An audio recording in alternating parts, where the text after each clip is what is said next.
بسم اللہ الرحمن الرحیم۔ السلام علیکم ناظرین، میں ہوں فراست سلیم اور آپ دیکھ رہے ہیں میرا یوٹیوب چینل۔ امید کرتا ہوں آپ جہاں بھی ہوں گے خیر و عافیت سے ہوں گے۔ اللہم صلی علی سیدنا محمد وعلی آل محمد۔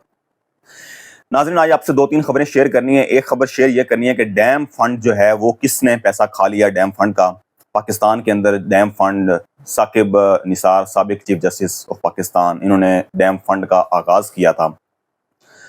اس حوالے سے آج سپریم کورٹ میں سماعت ہوئی، اس پر بات کروں گا۔ دوسرا، عمران خان سے خفیہ ملاقات جاری ہے۔ اور تیسرا، قاضی فائز عیسیٰ کا اب جانے کا وقت ہوا چاہتا ہے۔ ناظرین، سب سے پہلے سپریم کورٹ میں آج ایک سماعت تھی ڈیم فنڈ کے حوالے سے۔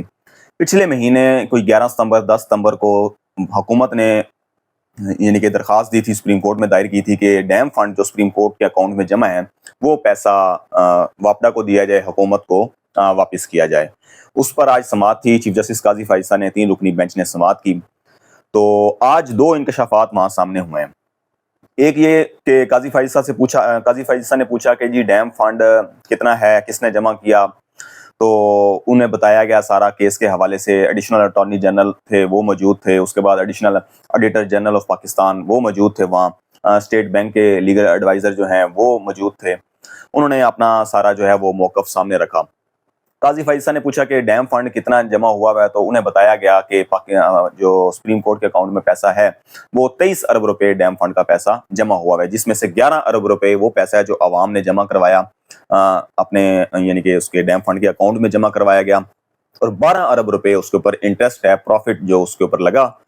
وہ ہے۔ ناظرین، تھوڑا سا یہاں میں آپ کو بیک گراؤنڈ بتا دوں۔ جولائی 2018 کے اندر ثاقب نثار نے پانی کی قلت کو دیکھتے ہوئے، مد نظر رکھتے ہوئے کہ بھائی مستقبل میں آنے والے سالوں میں پاکستان کے اندر پانی کی کمی واقع ہو جائے گی، تو انہوں نے دیامر بادشاہ ڈیم اور اس کے بعد ایک اور ڈیم، اس کے لیے جو ہے وہ تگ و دو شروع کی تھی۔ میں اس چیز سے ایگری کرتا ہوں کہ یہ چیف جسٹس آف پاکستان کا کام نہیں تھا، لیکن دوسری طرف جب حکومتیں کام نہ کر رہی ہوں تو پھر انسانی حقوق کی وہ اس کو دیکھتے ہوئے، بنیادی حقوقوں کی پاسداری کرتے ہوئے، تو چیف جسٹس نے یہ اس کا نوٹس لیا اور اس کا جو ہے انیشیٹو لے کر دوسرے اداروں کو بھی ساتھ ملایا، اور اس وقت کی حکومت پھر وزیر اعظم عمران خان اس وقت کے وہ بھی پھر ان کے ساتھ مل گئے تھے، اور انہوں نے پھر کیمپین بھی کی تھی اور پیسہ فنڈ میں جمع ہونا شروع ہوا تھا۔ ناظرین، اب اس کے بعد اتنی تنقید کی جاتی رہی ثاقب نثار کے اوپر کہ ڈیم فنڈ وہ کھا گیا، ڈیم فنڈ اس کی بیٹی کی شادی ہوئی، اس نے کروڑوں روپیہ وہاں لگا دیا۔ سینئر صحافی، تجزیہ نگار، یعنی کہ آپ پیپلز پارٹی کی حکومت دیکھ لیں یا آپ نون لیگ کی حکومت دیکھ لیں، سب نے انہیں تنقید کا نشانہ بنایا اور اب تک تنقید کا نشانہ بناتے آ رہے ہیں۔ آج جب سپریم کورٹ میں سماعت جاری تھی تو قاضی فائز نے جب پوچھا کہ جی یہ فنڈ کا جو پروفٹ آیا ہے یہ کون دیتا ہے، تو انہیں بتایا کہ یہ حکومت نے مارک اپ دیا ہے۔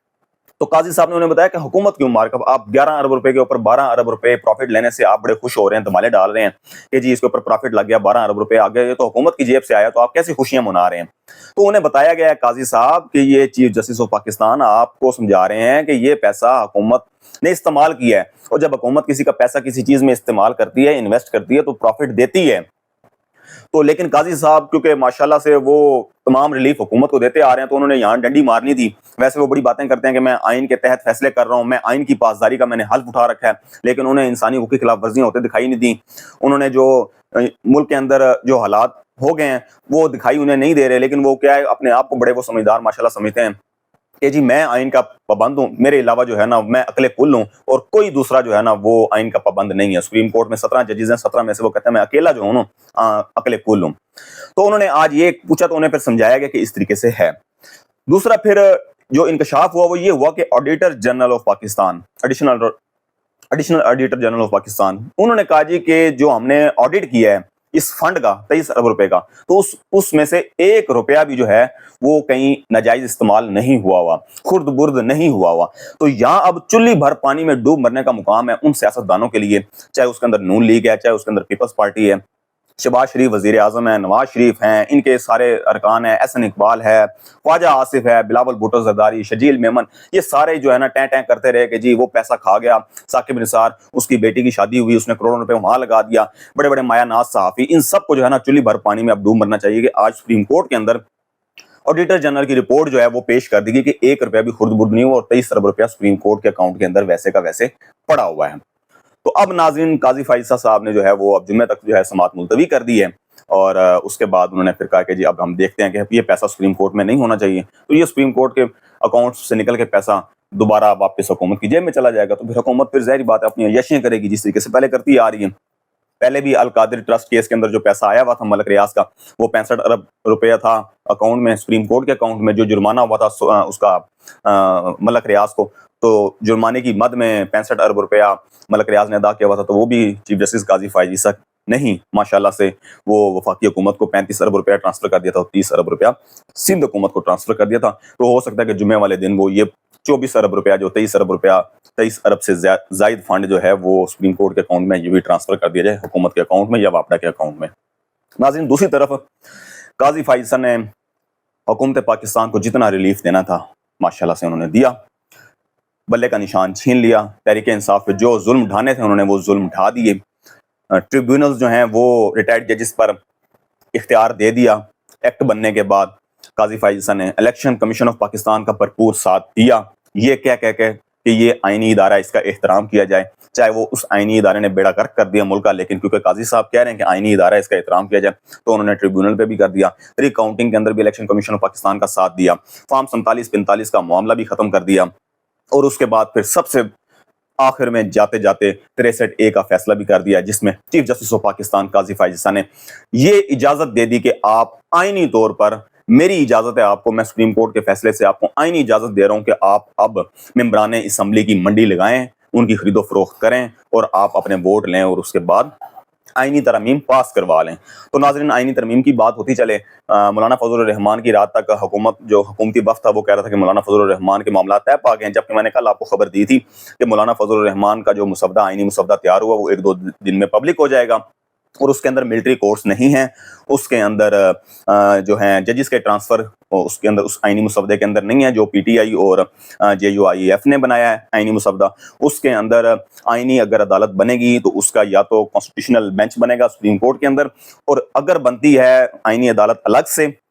تو پھر اس کے اندر جو چیف جسٹس کی تعیناتی ہوگی، ججز کا جو فرسٹ چیف جسٹس اس کی آئینی عدالت کی چیف جسٹس کی تعیناتی ہوگی، وہ چیف پریزیڈنٹ اور وزیر اعظم نہیں ہوگا۔ اس کے اوپر ابھی وہ اس کا مسودہ جو ہے اس کے اندر ذرائع سے خبریں آ رہی ہیں کہ یہ چیزیں اس کے اندر ہیں، اور ملٹری کورٹ بھی نہیں اس کے اندر، ججز کے ٹرانسفر بھی نہیں، اور آئینی عدالت کا قیام بھی نہیں، اور اگر ہے تو پھر یہ معاملہ ہوگا کہ چیف جسٹس کی تعیناتی جو ہے وہ نہیں کریں گے۔ جوڈیشل کمیشن کا جو سربراہ ہوگا وہ چیف جسٹس، آئینی عدالت کا چیف جسٹس نہیں ہوگا، وہ سپریم کورٹ آف پاکستان کا ہی چیف جسٹس جوڈیشل کمیشن کا سربراہ ہوگا۔ تو کیونکہ وہ مسودہ اسٹیبلشمنٹ کا تیار کرتا تھا، جو ان کو ایسے ہی انویلپ کے اندر دے دیا گیا تھا، پیپلز پارٹی کی حکومت کو بھی اور نون لیگ کی حکومت کو بھی، اور انہوں نے آنکھیں بند کر کے کہا جی آپ مور لگا دیں، آپ آ کے اس پر سائن کر دیں، اور آپ جو ہے اس پر ووٹ دے دیں۔ تو یہ صورتحال ہے ناظرین۔ الوداعی پارٹی، قاضی فائز عیسیٰ کا جانے کا وقت ہوا چاہتا ہے، وہ 23-24 کو اب تیاریاں ہو رہی ہیں کہ ان کو الوداعی پارٹی دی جائے گی کہ آپ اب ہماری جان چھوڑیں، ان کے پینشن کے کاغذات تیار ہو رہے ہیں، اور اس کے بعد قاضی فائز عیسیٰ کا جو معاملہ ہے وہ اب یعنی کہ سمجھ لیں کہ ان کی اب رخصتی ہونے جا رہی ہے۔ ناظرین، آئینی ترمیم جو ہونے جا رہی تھی وہ ابھی تک مجھے مشکل نظر آ رہی ہیں، لیکن پھر بھی یاد پتہ چلا کہ آئینی مسودہ ایسا آیا اور اس کے اندر وہ ہمیں بہت سی چیزیں جو ہیں وہ ہمارے مطلب کی نہیں ہیں، یا جو مقاصد ہم حاصل کرنا چاہتے ہیں وہ حاصل نہیں کر پائیں گے۔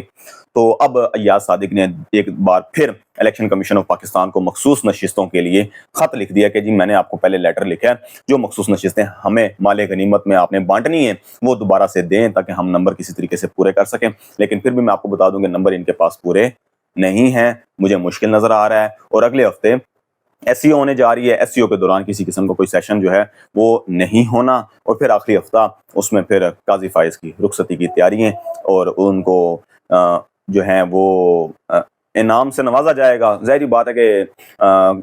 اٹارنی جنرل آف پاکستان ہیں، یہ بھی انعام سے نوازیں گے کہ آپ نے ہمیں اتنا ریلیف دیا، اور پاکستان کی تاریخ میں ایسا چیف جسٹس آف پاکستان نہیں آیا جس نے اسٹیبلشمنٹ کو بھی بھرپور ساتھ دیا ہو، اور ایسی فارم 47 کی حکومت کا بھی ساتھ دیا ہو کہ سب کچھ پتہ ہو کہ یہ حکومت بالکل